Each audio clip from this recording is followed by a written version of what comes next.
ahanini twagize itangazo kubera ivyo ambasaderi yashikirije biteye amakenga. Yashikirije ibintu bitatu muri ico kiganiro, ni ukuvuga imigenderanire Uburundi bifitaniye n'u Rwanda uno munsi, intambara iri hagati mu gihugu kibanyi ca Kongo mu burasirazuba, ni ibikorwa leta y'Uburundi iriko irakora ku bantu bakomoka mu Burundi tuba hano mu Bubirigi. Ico twashimye gushikiriza ahanini message nuko ivyo twumvise bifise intumbero itariyo, bomera nk'abatenyenya gatoyi bakagarura agatima mpembero, bakagaruka ku murongo kuko ataco vyofasha igihugu, vyofasha abarundi, vyofasha n'ibihugu bibanyi. Aho nshatse kuvuga ubwa mbere na mbere ku migenderanire Uburundi busangiye n'u Rwanda uno munsi, aho wumva yuko harimwo amajambo yo gushoza intambara ku gihugu kibanyi c'u Rwanda, aho yavuze yuko ingwano ishoboka ata n'igitangaza kirimwo habaye intambara ku gihugu c'u Rwanda.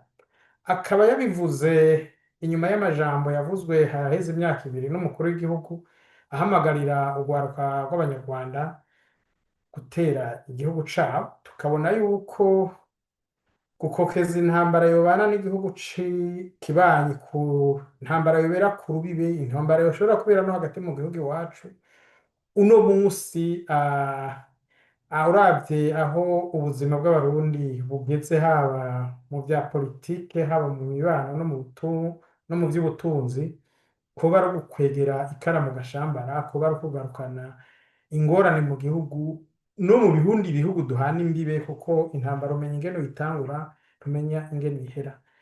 Kwari ukugira tubatera akamo bigarure hakiri kare bigishoboka.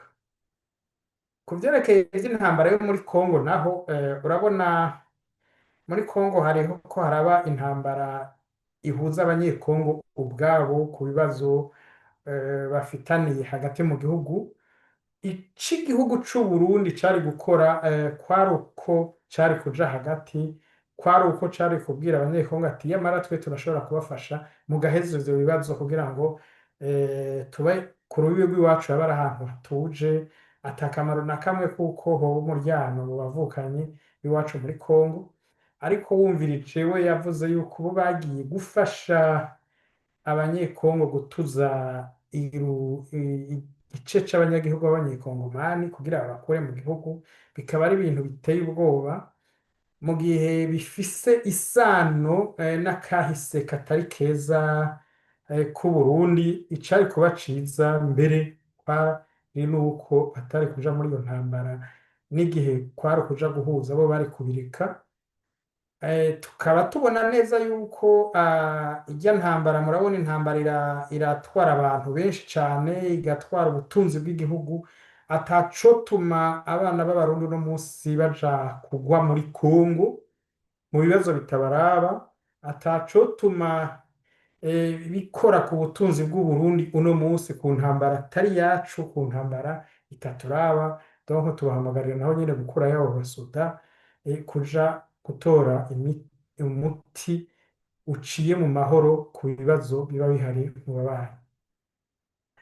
Ku vyerekeye ivyo yavuze bariko barakora ku barundi baba hano mu Bubirigi, ni ukuvuga yuko yavuze yuko bakoze igikorwa co kurondera bose aho baba, kubagenza no kubakurikira ivyo bakora haba hano mu Bubirigi no mu bindi bihugu. Twebwe ivyo vyaraduteye ubwoba kubera yuko bivuzwe n'umuntu aserukira leta y'Uburundi, tubona tuzi ibikorwa mu Burundi. Urabona abantu baricwa, abantu baranyuruzwa, abantu baranyagwa ivyabo imbona nkubone. Urabona uno munsi mu Burundi ico umuntu carico cose yogukorera nawe uba ufise witwara. Igihugu kiriko kiratembagara, babona kibatembagarirako nk'uko umukuru w'igihugu adasiba kubivuga we nyene ubwiwe abona yuko atako afise ari bugire. Twebwe rero ivyo biduteye ubwoba, twaciye ico dukora ino ikintu giteye amakenga. Tuba mu gihugu c'amategeko, ni uguca tubishikiriza